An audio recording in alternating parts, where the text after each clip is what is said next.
ஒரு ஒரு பெண்ணுடைய ஹிஜாபை, அதாவது அபாயான்னு சொல்லி ஹிஜாப்னு வரும், ரெண்டு மாதிரி சொல்லிக்கிறேன். ஆனா ஹிஜாப்ன்றது திரைக்கு தான் உபயோகப்படுத்தப்பட்டது.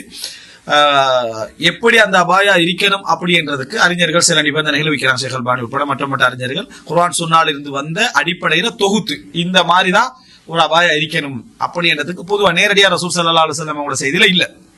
அல்லாஹ் தஆலா நீங்க என்ன, அதாவது ஆண்கள்கிட்ட ஒழுக்கமா இருக்கணும், அந்த ஆடைகள் மறைச்ச நிலையில இருக்கணும் என்ற சட்டங்கள் தான் வருது. வலா யுப்தீன ஸீனத்தஹுன்ன, அவங்களுடைய ஜீனத்தை அவர்கள் அபாயாவுக்குரிய மிக பிரதானமான சட்டமாக சொல்லப்படுற அந்த வார்த்தையே இந்த வசனம் தான். அதாவது லா யுபுதீன ஜீனத்தஹுன்னு வரக்கூடிய அந்த வசனம், அதாவது சூரா 100ல 31வது வசனம்.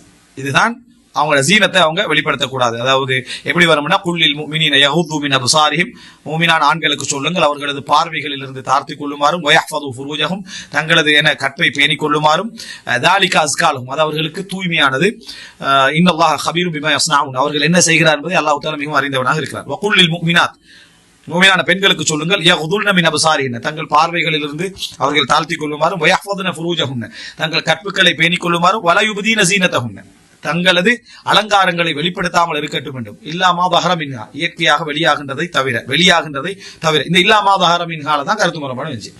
இல்லாமா தஹரமின்ஹாண்டு முகமும் இந்த ரெண்டு கையையும் குறிக்குதா, அல்லது அவங்க முகத்தை எல்லாம் மறைச்சது புறவும் பெண்களுக்கு ஒரு அலங்காரம் இருக்குமே, பெண்கள்கிட்ட இயற்கையாக ஒரு அழகு இருக்கும், அந்த அழகை குறிக்குதா அப்படின்னு கருத்து முறைப்பாடு என்ன செஞ்சு வந்துச்சு. இதுதான் இல்லாமா தஹரமின்ஹா தான் இந்த வரலாறு.